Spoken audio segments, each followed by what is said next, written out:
word, Yep. you had worship, Yep.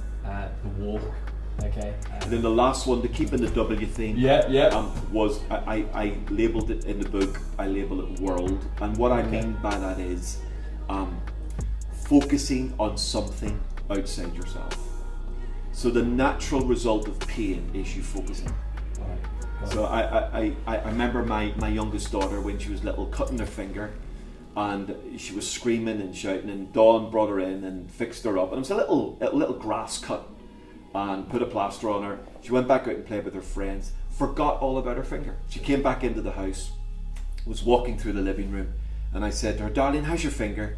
And she went, "Oh, it's really sore." Yeah. Right? Yes, yeah. And there's this principle that you follow your focus. Right. So, if you focus on pain, you follow it. It's just natural. It's not because you're a bad person. It's just a principle of life. Your body follows your eyes in the natural. We've all been behind people in a car that are putting their mascara on or on their phone, and you can see the car drift because the body's following the eyes. And so it is in spiritual terms or internal emotional terms. You follow your focus. So if your focus is all on the pain, we're in trouble. That's where your energy goes. Absolutely. Right. So we found an incredible principle that we've lived by all of our lives, but it kicked in even more, that giving helps healing. Say that again. Giving helps healing. Right. So what we mean by that is, rather than focusing on ourselves, we try to look at situations that we could serve, people that we could bless. Literally, Dawn and I gave more money away. Now we're not doing that in some sort of magic formula. If I do this, God will rescue me. That wasn't. It was, we discovered this principle that if you focus in, the only thing you'll see is your pain. If you focus out, it puts your pain in perspective. Right, I got it. Okay. All right. So you'll find someone who has a need and think actually their situation is Absolutely worse than mine. Yeah. I can't fathom what they're going through. Yeah. Which puts more perspective on yours. Is that Yes, what that happens absolutely. in the situation?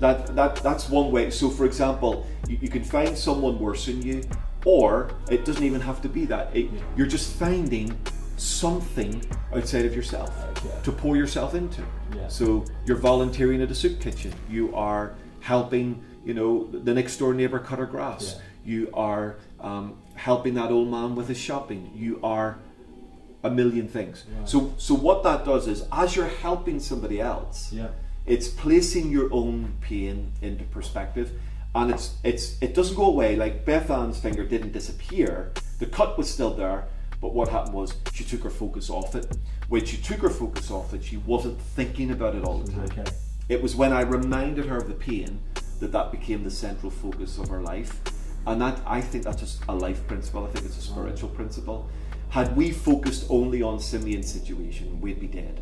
Right, okay, some brilliant principles. So, just to recap, word, worship, walk, and then world, where we say, I'm just going to give back. Yeah.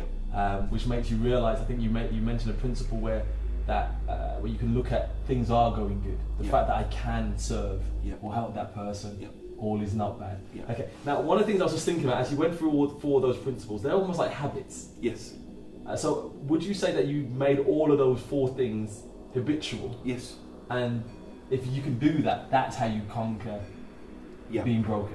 Absolutely. I mean, for us, they became intentional actions. Right, okay. Nothing to do with your feelings or emotions, because if I had have addressed any of those four things via the lens of emotion, I wouldn't have done any of them, because you didn't feel like doing any of those things. Right, okay. So you have to override your emotions. Absolutely. And be intentional, habitual. These are things we're going to do as a principle. Yeah. So like this morning I shaved. I've never felt like shaving. I shaved for the first time as a sort of a 16-year-old, and I was excited then. I've never been excited since. So I shave because I have to. I shave because it's what I need to do. I brush my teeth because I have to do it. It's not that I wake up in the morning and go, oh, come on, let's do this.